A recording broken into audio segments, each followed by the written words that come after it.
Bharatiya Janata Party. The whole project has to be abandoned on that, and this kind of outward incidents should not happen in further. And we demand an immediate the suspension, and justice should be done to the Dalit woman. She has her own home, and this guy, this police, just for the parking issue, and then abusing her, and then taking into account, sending vulgar messages. I don't know. I don't have any words to say. When the law protect agencies themselves break the law, where do people go? This is our question. Where do the people go? Absolutely, sir. And as you also said, this is a failure of the police as well, of the state. And we have the FIR copy with us where the woman has clearly stated that she has physical evidence. The doctors have recorded all sort of external injuries that she had. There is videographic evidence of the accused persons threatening to kill her as well. And it's not just the person, but also other women involved in this as well. When we see such sort of harassment, not just harassment but physical assault as well being carried out so publicly, and especially if we take into consideration the fact that the woman comes from a scheduled caste, a backward caste, what sort of punishment should then be meted out? How can we bring justice to this person who has been facing this harassment for so long? The DCP should be suspended immediately, and whatever best the law is available in the state, state as well as in the country about harassing Dalit women and women. This kind of the statement should be, this kind of action should be taken immediately on that. And we question Revant Reddy, who himself is the Home Minister of the state, who is not taking any action. He should have taken any action, because if this case is something else, like some other ordinary citizen does, the police will come swiftly, they take action, and government also takes action on that.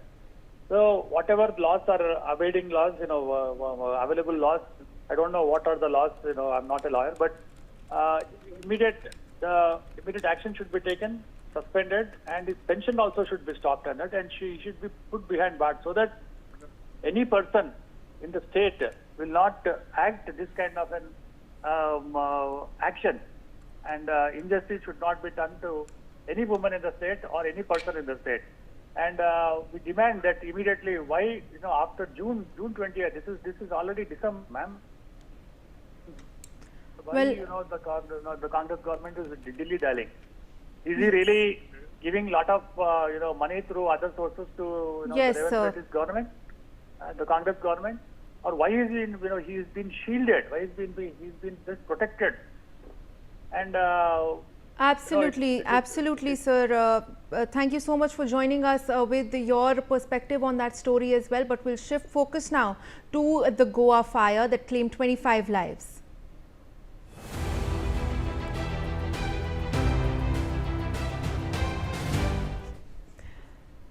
"25 people, including 4 tourists and 14 staff members, were killed in a fire at a nightclub, the Birch by Romeo Lane in Goa on Sunday.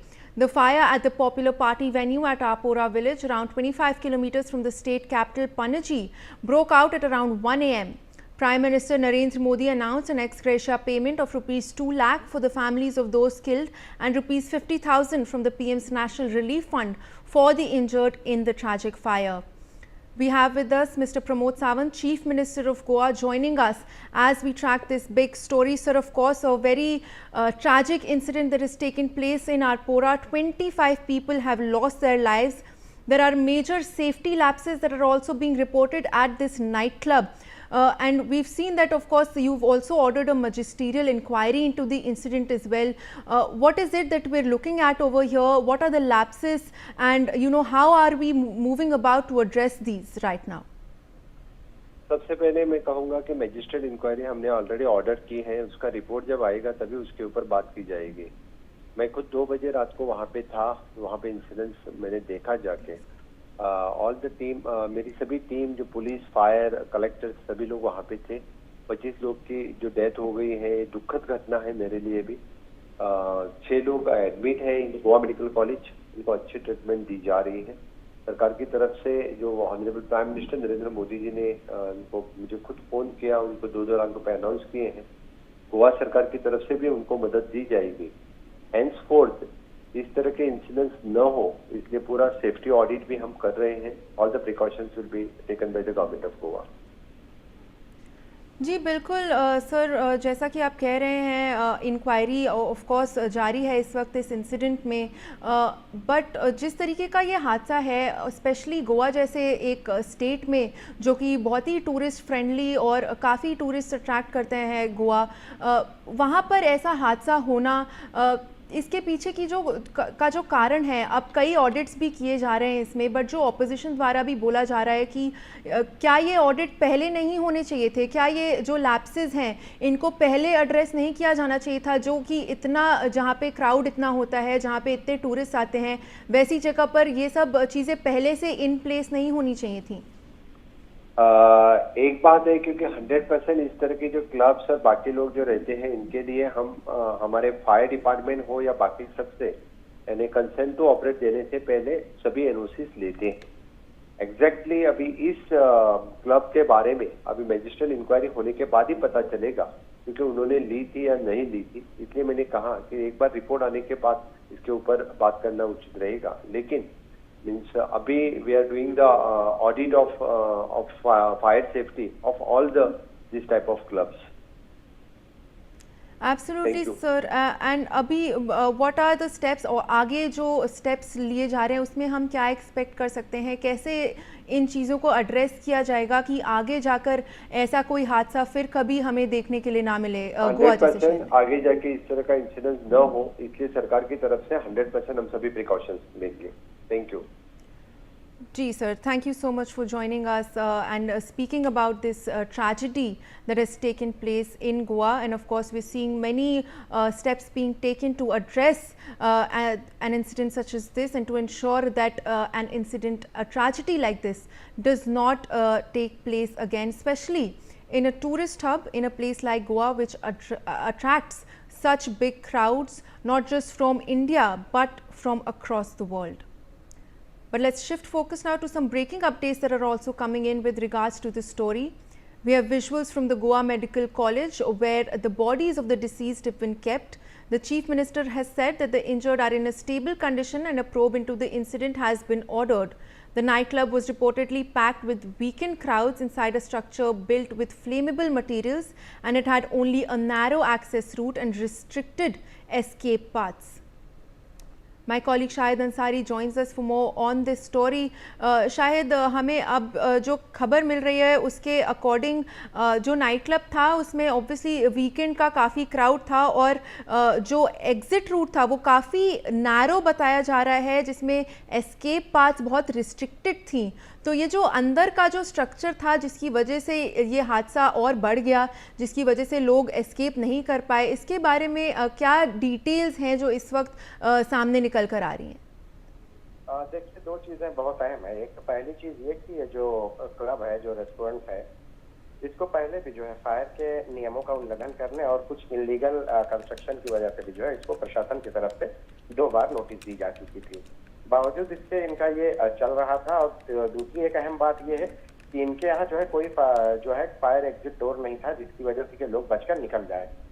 देखिए, कुछ videos I है, उस videos में साफ तौर पे स्पष्ट देखा जा सकता है कि इस वीडियो में जो है डांस, बेली डांस चल रहा है और पीछे आग और धुआं दिखाई दे रहा है। अब यहाँ पे जो सैलानी यहाँ मौजूद थे उन्होंने भागने की कोशिश की ताकि जो है किसी भी तरह से निकल कर बाहर चले जाएं, लेकिन जब ये ब्लास्ट हुआ है सिलेंडर का, ऐसा आवाज तेज से आई जो बाहर लोग मौजूद हैं, तो उन्होंने बताया कि ये सारे लोग जो है वो लोग जो है बचने के लिए जिस रास्ते से जा रहे थे वो किचन का रास्ता था, और वहां से जब गए तो उनके सामने दरवाजा था ही नहीं। अब जब दरवाजा नहीं था तो जाहिर सी बात है कि उनके लिए अब पीछे आग है और आगे दरवाजा है, अब जाए तो कहाँ जाए। इस दौरान आग बहुत ज्यादा तेज बढ़ी और लोग सफोकेशन की स्थिति में गए और उसके बाद कुछ लोग वहीं पे बेहोश होकर गिर गए।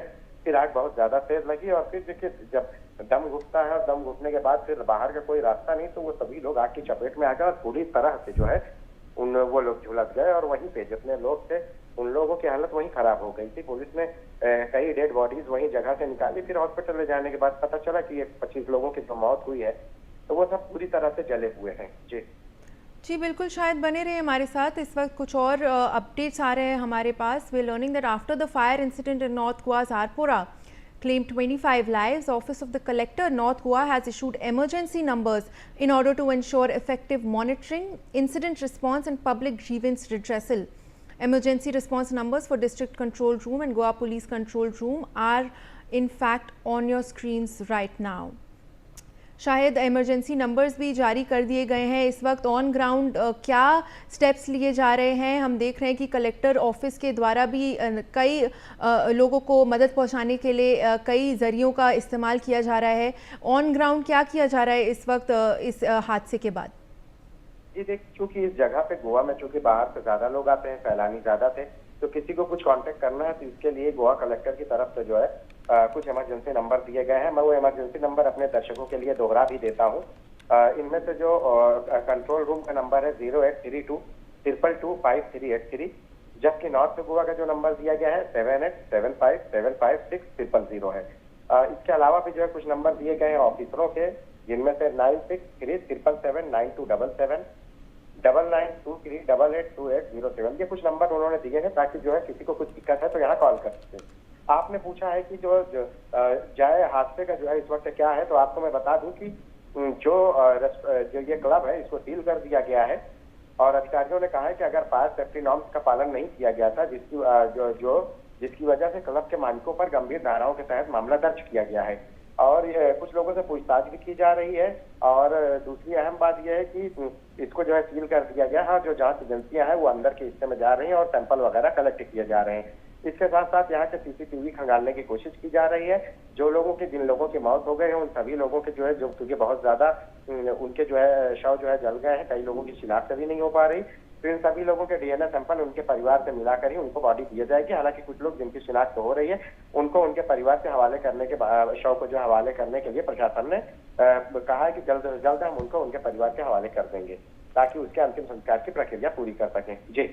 जी बने रहे शायद हमारे साथ, and of course we flash those emergency numbers on your screens as well. But in some more breaking updates coming in, State Congress President Amit Patkar has made a statement. He has called it a deliberate murder of people, adding that, and I quote, "A demolition order was issued for this club and these people approached higher authorities, used pressure by ministers to stop the demolition.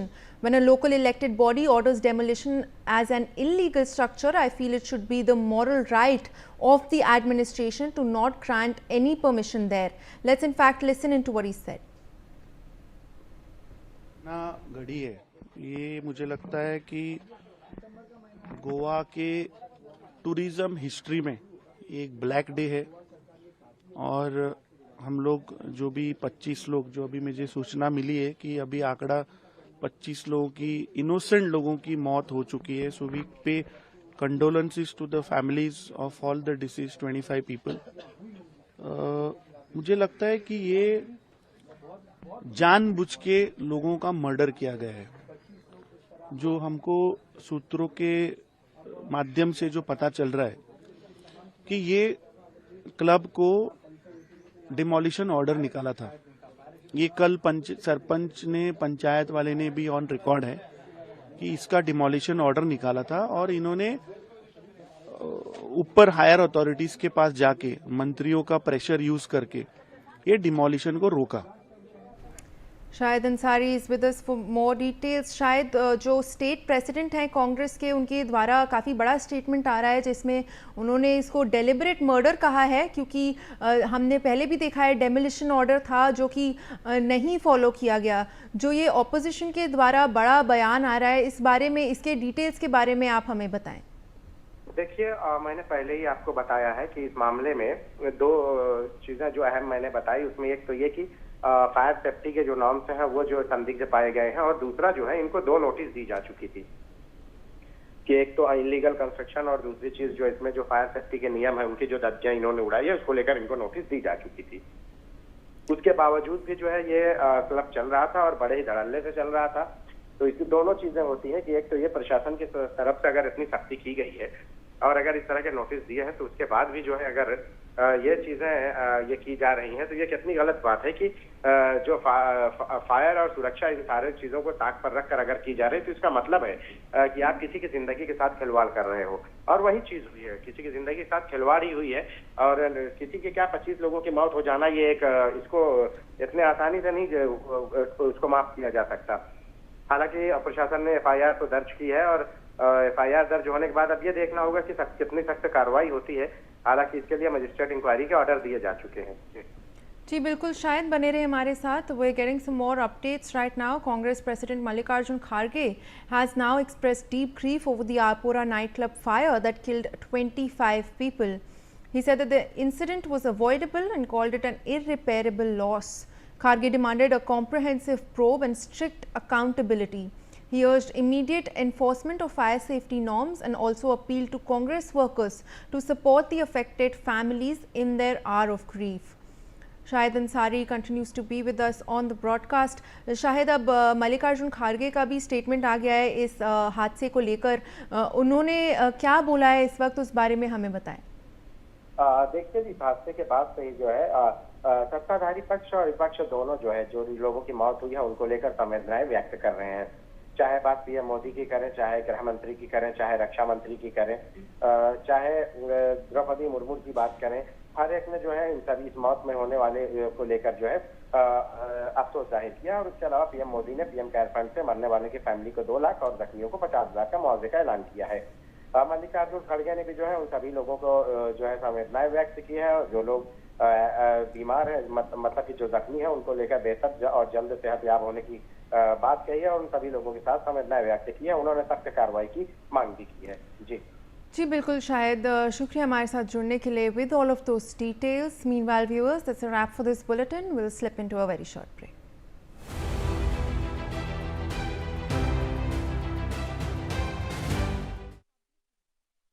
यार सोच रहा हूँ policy बाजार से term life insurance ले लेता हूँ, ताकि मेरे बाद फैमिली को पैसों की कमी ना। तू भी ले ले यार, अभी तो यंग है यार, बाद में देखते हैं। आजा। पॉलिसी बाजार पर 0 GST के साथ अब 1 करोड़ का टर्म लाइफ इंश्योरेंस सिर्फ 400 रुपए महीने से शुरू।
अगर आप बनना चाहते हैं एंकर, या फिर आप में है जुनून एक तेज तर्रार न्यूज रिपोर्टर बनने का, तो आप ज्वाइन करें ITV और इंडिया NewsX का media school.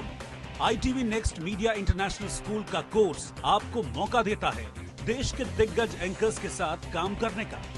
ITV next media international school में आप बेहद नजदीकी से देख पाएंगे किस तरह से ITV नेटवर्क के दिग्गज पत्रकारों की टीम दिन रात खबरों पर काम करती है। इस कोर्स के दौरान आप सीखेंगे एंकरिंग की एक एक बारीकी उन एंकर्स के साथ जो देश को रखते हैं हर खबर से बाखबर।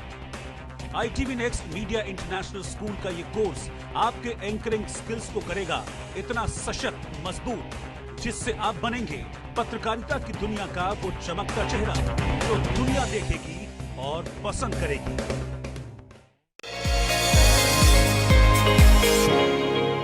Hello and welcome to We Women Want. This is our weekly show where we discuss issues related to women, from work-life balance, from domestic violence, from health issues, to fashion, to fads, to lifestyle, everything. We celebrate the winners and we try and find solutions for issues that I think if an issue concerns a woman, it concerns the whole family really. But today actually we are going to be talking about women in the workforce. Now more and more women are giving financial independence a lot of priority, sometimes even more than marriage. They want to be financially financially independent. Women have now very much a very strong part of the workforce. The offices are also been made to be gender sensitive. There is maternity leave, there are night shifts which have been allowed for women. Institutional frameworks have to be put in place. Women are told to play a larger role in grievances and advisory committees. They have to have a certain amount of representation. So on paper, all these things are there, but how does that translate on the ground? For instance, because of the fact that women have to be given, whether even menstruation leave, maternity leave, a lot of firms, employers are telling me, we kind of hesitate sometimes to hire women because, you have to be a little more sensitive, a little more, they get more leaves, more perks. This is the attitude. So things that are supposed to help us actually in the end also turn and rebound on us. So how do we negotiate this? That is something I'm going to be talking about with my panel today. Joining me is Anuradha Das Mathur. She is the founder and dean at the Vedika Scholars Program for Women. I have Talish Ray, she's an advocate, and Vishakha Gupta, who's a partner at Adios Law. Anuradha, I'll begin with you first because a little bit about your school or college rather is very interesting, because what she does is you've got graduates and you train them before they go into the workforce. And I always tell everybody about your hashtag don't quit, because as what Anuradha says, it's not just to get women to work, but they should also stay at the workplace. Don't be the first to quit if there's a crisis in the family or there is some issue. You tell us first about your ideology. Yeah, so I think, you started out with saying that, Rian, by the way, thank you for having me on the show. That I think it's very interesting that women are actually becoming very, very conscious of the importance of financial independence. And I think there are messages coming at us from everywhere. And for young women, especially from their mothers, saying financial independence is core to your life and a life of dignity. And our college was started based on the fact that there is education. It's meant to empower you, but we are finding that women are more educated and less employed. So what was going on? And what we discovered was that things that allow us to stay in the workforce are things that are not taught, or just by way of conditioning and patriarchy are things that women are not encouraged to do. Globally, women were being brought into leadership roles by training once they were identified as hypot. We said, why do I have to wait till 38 or 40?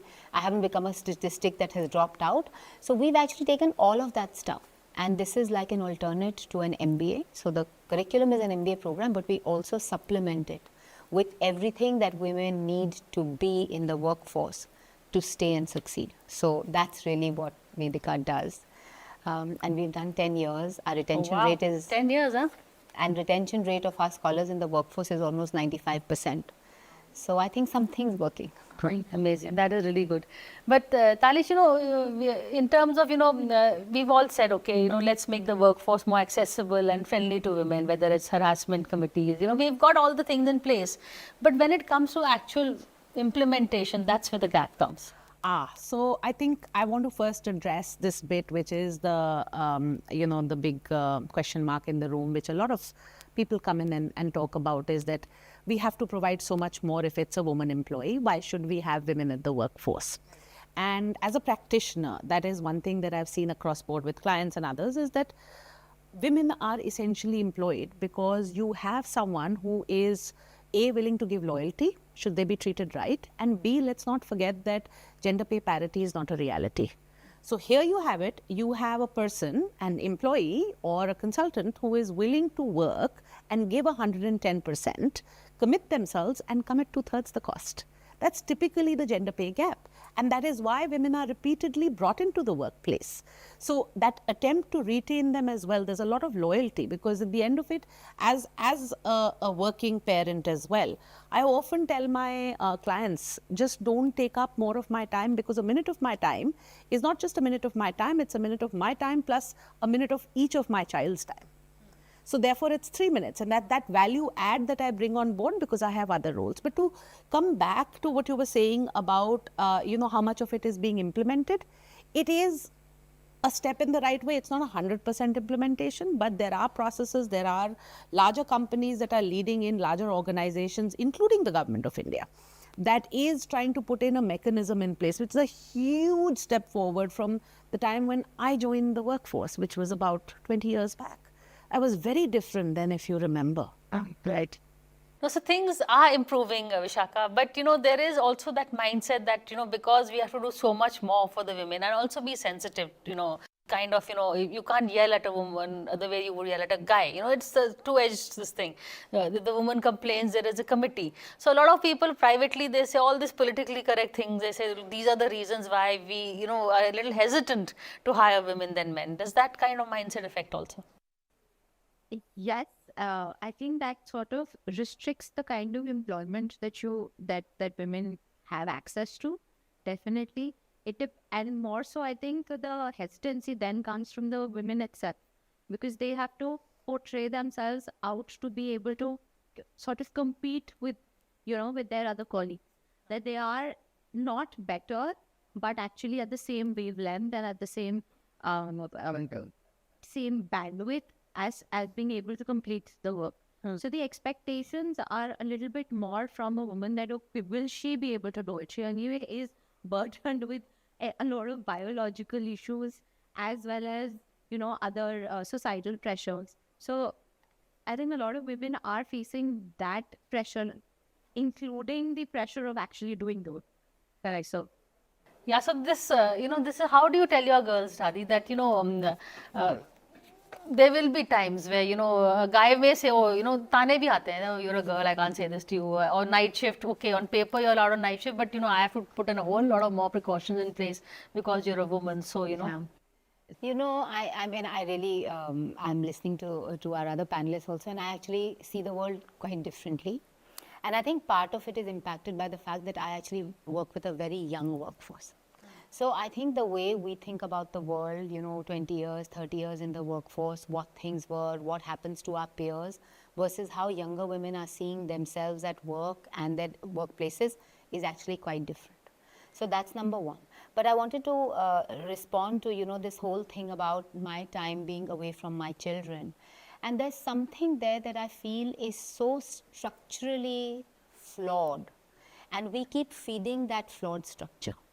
I feel like the women at work and the solution for more women at work is not going to happen till such time that the care economy structurally gets addressed, which means that other than X number of days or weeks around the time that a child is born, caregiving has to be much more equally shared in society, in families, and between men and women. Right. Until we actually acknowledge that, as women, as families, as a society, this problem is not going to go away. And you've alluded to policies, Priya, and I want to just mention one fact around this 26-week maternity that was, promised in India. Technically very progressive, but countries where this works, the burden of that 26 weeks of leave is shared between the employer, the government, and an insurer. In India, it's expected from the employer. Big companies, no problem. Where is employment being generated in India? It's in the middle, in mid-sized companies and small companies. Genuinely, affordability is a problem. You mentioned sensitivity. I have no problem being sensitive to women. I mean, I'm a woman, 90% of my workforce is women.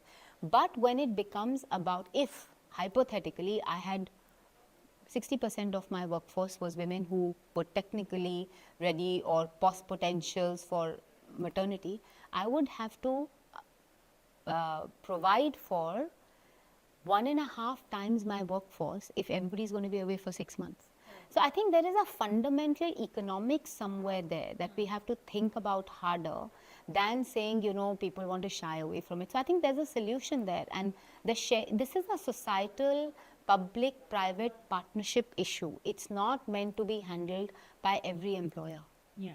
So I'll stop there. But I think that the policy itself is resulting in some backlash, because I know statistically some anecdotal surveys, etc., that interview calls for women have gone down by 25%. Women are applying for jobs, but interview calls have dropped almost 25% since the amendment in 2017. Yeah, so this is actually what prompted this conversation, because the friends of mine, they said we actually want to give priority to women. They were hiring more women. They, the focus on the workforce was women, but they're a small startup, so they came with exactly this problem that we can't afford at the end of the day, while we want to empower women, we also have to look out for ourselves. So we can't afford this, all the maternity leave, because all the expenses come on the employer. There is also, in the office strife, where, for instance, we also have committees, the Vishaka committees, etc., where there is sexual harassment, but the girl always gets the benefit of the doubt. So a lot of men are complaining that they are using this to settle scores. So there are a lot of these other issues which one has to navigate, Talish. So yeah, I to go in with when we look at the history of women at the workforce and paid workforce, that is, I mean, I just want to clarify, women have always worked. It is just that post World War II that women came out in the workforce, which was paid workforce. In the paid workforce, yes, there is always the first time that these imbalances are worked out. And I do agree that there's a lot of structural imbalance. There's structural imbalance where families are concerned. There's structural imbalances where the economy is concerned. There's structural imbalances societally. And all of these, therefore, lend the lean-in model to be slightly defective in that sense. But having said that, I do believe that when any of these come in, there is always that backlash. So let's look at, when we look at the workforce as well, the labor movement instead.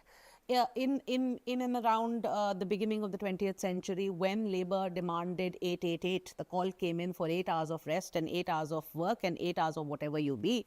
For a good 2.5, 3 decades the world over, the industrialized world over, there was so much of pushback. And yes, those are natural corrections that start to take place. A lot more is needed from other players and stakeholders, because it is not just the responsibility of the employer or the employee.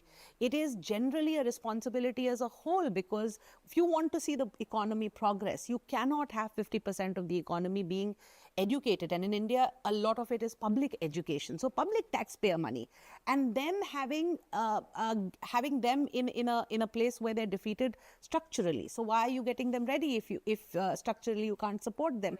And that's the overall view that needs to be taken by policymakers. It's not just you pass a policy, it will be implemented, or looking at the courts to ensure that the compliances are taking place, or other regulatory bodies that are there.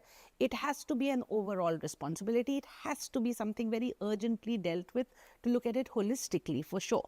Yeah, and as you know, so answers are there. There are solutions if only, the government steps in and not just makes policies on paper. But, Vishaka, a lot of young girls today don't want the discrimination. They say, we'll do, apart from maternity leave, which is, of course, you can't, but things like night shifts. They say, we definitely will take it up and we don't mind. We can drive home alone, don't worry. There is a lot of that also happening in today's kids. I think, our mindset definitely is very different from the earlier generation. We're very well equipped in terms of technology, especially. Technology is a big aid for us. We know how to work it. We know how to use it to our benefit. And we're also now training ourselves, I would say, into self-protection. We're not waiting for someone else to rescue us. We're very open to, and I think a larger section of my generation and women are, and even younger girls, and I'm in my 30s now, but even younger, they're more concerned about keeping themselves stronger health-wise, and applying it to them protecting themselves. They don't want to wait, for a Prince Charming to come and save them. Yeah. But they are their own saviors. So all we are looking for is an opportunity to be standing where the rest of the world is standing. And then if we're standing at the same place is where we will start walking. And now if we have to struggle to reach that also is where we want support, not subsequent, to from that line. It's the whole equity. Yeah, it's the whole equity and equality, because I think we need both to get started. But I just wanted to come in. I'll go for a quick break and then I'm going to come back to Radhi, but just a quick break. So stay with us. 25 lakh का hospital bill है। इतने पैसे कहाँ से आएंगे? पैसों की चिंता आप मत कीजिए पापा। मैम, सर का हेल्थ इंश्योरेंस क्लेम अप्रूव हो गया है। आप? पॉलिसी बाजार। पॉलिसी बाजार पर 0 GST के साथ अब 1 करोड़ का हेल्थ इंश्योरेंस सिर्फ 550 रुपए महीने से शुरू। Hello and welcome back to We Women Want. This week we are focusing on women in the workforce. And Radhi, you wanted to come in on something? Yeah, no, I wanted to say that one is that you're telling employers, you're putting policies in place which are all focused on women. And I think if you have to incentivize the system, there are many places where, and I'm not even saying maternity and paternity, people are talking about family leave. And Priya, if you just look at demographics around the world, women are marrying late. Many women are not having children. People are having one kid. There are single parent homes. So this belief that it has to be maternity or it has to be paternity, all of these are becoming increasingly not a fit for the way we want to talk about life. And just a quick example, I think when Barack Obama was president, he said, let's take the conversation away from working women and started to talk about working families. And that family unit doesn't need to be one man, one woman and two kids. That family unit could be a mother and daughter. It could be a father and son. It could be a father and daughter. Like, I think systemically we are changing so much that we have to think about these things as family leave or a nuclear unit, how it's going to take care of its caregiving. We keep talking about childcare. There's elder care. There is sickness leave. I mean, you're tending to, you know, a lot more. To come in there, actually, when I think about it, when you look around, family as a unit itself has undergone so many shifts. So if you look at everything else, the way we commute, the way we live, where we live, what we eat, has undergone a paradigm shift. And yet, when we look at family, we look at it as this heteronormative, extended unit. And I'm always a little bit disappointed when it comes down to putting the pressure on those that really require, as Vishaka said, about the equity part of it. You know, there is a generation that's coming in and to give credit, I mean, my generation, for example, we've stood on the shoulders of some very, very broad shoulders of women who've had to battle it out. We didn't need to battle those battles. But at the same time, we now need to understand that the battlefield has changed. And the younger generation knows it because they are on much more shifty grounds.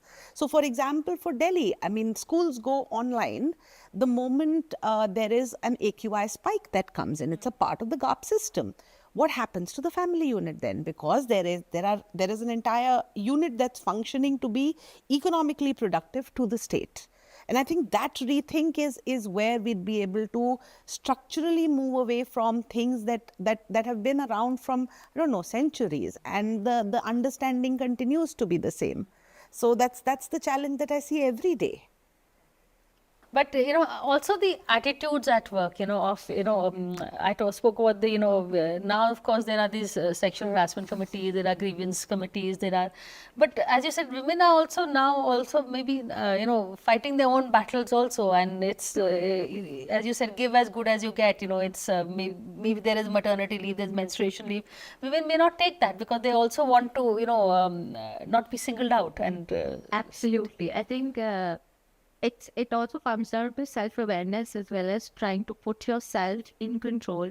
The policies are, they're coming up. I would not say they're all in place, and there needs to be an overhaul, as we were discussing. But there are some, like, it's a lot of progressive workplaces are offering maternity, menstruation leave. They are offering that, but does everybody need it? Is a question that you have to ask yourself. I don't need it personally. I'm okay with being in office and being able to function through that. But there are others who need it. So the playground has to be made available. The strategies and the policies have to be that yes, they're available if you need it. We can't have them to be overworked, and we can't have them being taken advantage of. Correct. And that will come from conversation. That will come from the fact that as a woman, I don't feel that because I have been sidelined for so long that I need to take this, or that, you know, I didn't have this before. Now that I have it, I might as well use it and use it to do something else. Correct. So that sort of space has to be available, that if there is menstrual leave available, I use it for that. And plus, like we were discussing, that if there is a child care leave available or a family care leave available, I use that for that purpose. I don't mix those two ideas and come back where the conversation shifts to, she's taken this leave, but she's using it for her own personal issues. Right. I just, because this is such a, again, because I work with very young women, and I think we have to be very conscious. Not for a moment am I saying that we don't need lots of affirmative action, things that deliver equity to a very skewed system so far. But I also feel like because of the younger generation that's coming in with a very different view of the world, we have to be quite conscious about what applies to everybody in the workplace. So my view is that, let's say menstruation is a monthly phenomenon, happens to large parts of the workforce, but migraines are a recurring problem as well. So, and frankly, just menstruation isn't a disease, right? For many people, it's run of the mill. For some people, it's a problem. And I think it should then get focused as something that is a challenge for you. And for someone, it's a migraine. For someone, it's menstruation. For someone, it could be something else. Correct. Flexibility, remote working, these I think need to become available parameters for everybody in the workforce. I don't think, and because the moment we make it about women, then we feed into the fact that बाकी सारा काम औरतों को करना है, घर चलाना है, खाना पकाना है, बच्चों को देखना है, बीमारों को देखना है. So I think we have to hit at that belief system all the time. And one other very quick thing, if you talk to young women and ask them to make policies, they're the future. It's us who keep sitting and making policies for our past experiences. You ask young women what they want, what their affirmative or equity delivering framework will say. One girl told me once, why the diaper changing station in the women's loo? Yeah, or as for that matter, if you go to an airport, if you get in there, you'll see there are so many places where you see how many men get through the security part of it. Yeah, they get through faster because there are multiple lanes for them, but for women and children. And I actually have to pitch in here because this has been a bit of a bugbear with me, and I must put it out here. Where stakeholder consultations are concerned, it is terribly disappointing the world over, but something that cannot get my head around is the fact that we have a ministry for women and child together. At some place, you see, it is something that others me as in the category of children. And I think that if that fundamental application of thought is applied to how things are structured, how it might just make a world of difference. And that's where I'm coming in from, because I'm glad you picked that up about, who are the stakeholders that are deciding the policy. I think that becomes an important question because we now have a demographic of women across generations. And if one is to take the definition in terms of sociology, right now itself, there's 3 generations that are sitting. So let's ask you as a stakeholder, if you were to make policy for women in the workplace, in terms of, say, maternity leaves, in terms of night shifts, in terms of the way someone talks to you, in terms of, a lot of harassment, what you would constitute sexual harassment, up to a point. Not the physical, but the way, if the guy is talking the same way to you as he's talking to a woman, to a male colleague, would that make a difference? Not at all. I think that's where we see the difference, that the conversation shifts, the word language, the usage shifts from how a male colleague is being spoken to and how a woman is being spoken to. And I think if we talk about policy changes, I think one of the first and foremost ones that we would need from my generation would be mentorship across fields, and mentorship in terms of just conversations. I'm at the moment in this panel, I've seen such various thought processes that I would not be subjected to, or I would not come across, because I don't know the manner in which to access it. And the same goes for not only in the professional field, but also in the field, in my personal life, in my social life as well. So the one major overhaul, and I think the concept of mentorship needs to change and needs to come back. Sexual harassment would eventually be answered through that, because if I know that the person and the person who's speaking to me knows that these conversations are for her benefit or for his benefit, and they are not to be construed, the languages, the words used are not to be taken in any other way except for, for the purpose that they are being intended to. Because the conversation is so limited. Because you're only talking to me if you're either giving me work, or if you're a male colleague when we're working together, or any other one. You don't take offense in your social settings, right? You do not think that this is sexual harassment unless it actually is, when you know it yourselves. So that sort of gap needs to be closed first and foremost. Yeah, because, see, for instance, I'm in a media company, so I'm also, some of the complaints that come in for sexual harassment could be when a male senior is calling, because we are a 24-hour news channel, so some news breaks at night. So if you're calling a woman junior at 11:30 at night to tell her about the story that she has to follow the next day, this is being construed as harassment. So he's saying, मैं इसको दूंगा ही नहीं काम, I'll just call up the guy, not her.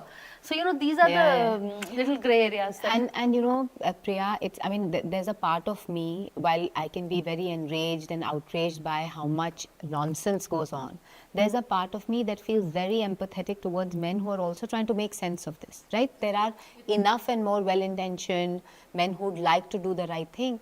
I have an older colleague who always asks me, when let's say they're going out for a meeting and there's a young woman, he'll call me and say, Anuradha, shall I drop her? Should I offer to drop her? Like, what will... So I sometimes tell him, I said, there's a generational issue and there's a gendered issue. I said, sometimes I don't know what will be okay with a young woman. So one of the things is best to ask, are you okay with this? Because all of us are trying to find our way around a very rapidly transitioning situation. So very well said, when you're coming in there, because Anuradha ji has picked it up, Priya, sorry, if you have a question, please go ahead. We're just out of time, but quickly come in. Yeah. So when we talk about women, I think I also would like to focus on those that choose the gender of women. And I think that subcategory of people who may biologically be either intersex or have chosen the gender of women as their identity, I would like to speak for them. I think that is the subcategory that really gets forgotten in all of this. And I think there is a greater push that we see that's coming out. There have been acts about this. And I think as women, as people who have gone through, and anyone who's subaltern in that sense, who has gone through and has fought some ceiling, it also becomes our responsibility to understand that they too require so much from us, because they are also navigating the workplace and navigating it loudly, confidently, and often with a society that has no understanding of those fundamental choices. No, fair enough. Those are issues that actually we should be discussing also, but we're totally out of time. So next show. But for now, thank you all for this really, really, I think, enlightening and a very interesting conversation. Thank you. सोच रहा हूँ term life insurance ले लूँ ताकि मेरे बाद family को पैसों की कमी ना हो। तू भी ले ले। अबे जल्दी क्या है? बाद में देख लेंगे। आराम से। अब तक कुणाल को हार्ट अटैक आ गया यार। पॉलिसी बाजार पर 0 GST के साथ अब 1 करोड़ का टर्म लाइफ इंश्योरेंस सिर्फ 400 रुपए महीने से शुरू। अगर आप बनना चाहते हैं एंकर या फिर आप में है जुनून एक तेज तर्रार न्यूज रिपोर्टर बनने का, तो आप ज्वाइन करें ITV और इंडिया NewsX का media school. ITV next media international school का कोर्स आपको मौका देता है देश के दिग्गज एंकर्स के साथ काम करने का। ITV next media international school में आप बेहद नजदीकी से देख पाएंगे किस तरह से ITV नेटवर्क के दिग्गज पत्रकारों की टीम दिन रात खबरों पर काम करती है। इस कोर्स के दौरान आप सीखेंगे एंकरिंग की एक एक बारीकी उन एंकर्स के साथ जो देश को रखते हैं हर खबर से बाखबर। ITV next media international school का ये कोर्स आपके एंकरिंग स्किल्स को करेगा इतना सशक्त, मजबूत, जिससे आप बनेंगे पत्रकारिता की दुनिया का वो चमकता चेहरा जो दुनिया देखेगी और पसंद करेगी।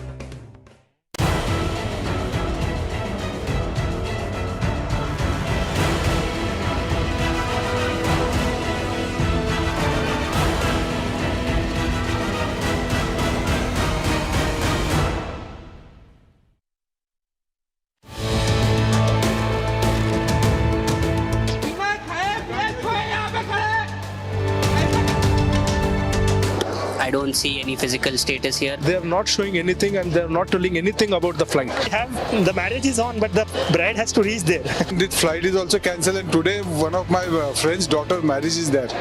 अच्छी नहीं है ना किसी पब्लिक को परेशान करने कुछ तो अपना करना चाहिए कुछ रास्ता बनाना चाहिए. Very ridiculous. ये बहुत गलत हो रहा है.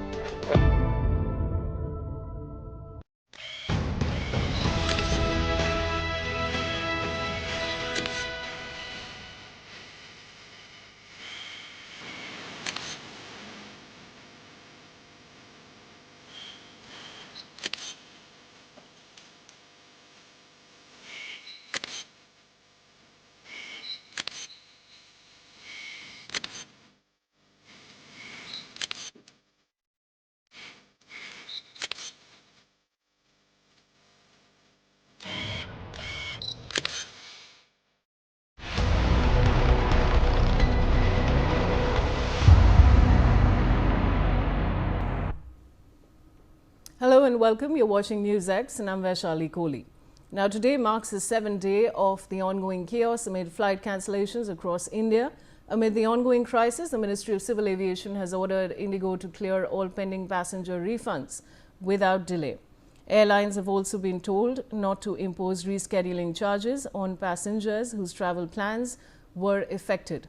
The ministry warned that any delay of non-compliance in processing refunds will trigger immediate regulatory action. However, the flight prices, despite the MOCA's fare caps, continue to be high. I have my guest joining me on the broadcast, and I want to begin by Sharad Panikkar, who's a former captain of Boeing 787 Dreamliner. He served as a captain with Air India. He's also a former DGC inspector. Captain C. All right. So I want to begin with you, Sharad. Now, how do you see this progressing? Because this is, of course, a big crisis situation that NewsX has been reporting on for the past few days. How do you see this moving forward? And I'd like your opening comments before that. Okay, can you hear me? Yes, absolutely, Sharad. Okay, first, thank you for having me on your show. I would like to start by saying that, in my view, this is sheer blackmail. The first car, the civil aviation requirement, has come way back in 2024, the first revision. In Jan, the second revision in March 2024, with an implementation date of 1st of July 2024. Now, understandably, the airlines threw up and the court had to intervene.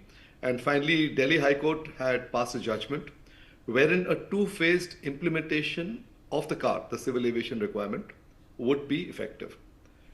Phase 1, with 15 clauses, was to be with effect from 1st of July 2025, that is this year, with the remaining 7 clauses to be effective from the 1st of November 2025.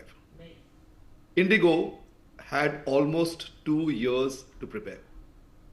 But clearly, their line of thinking and their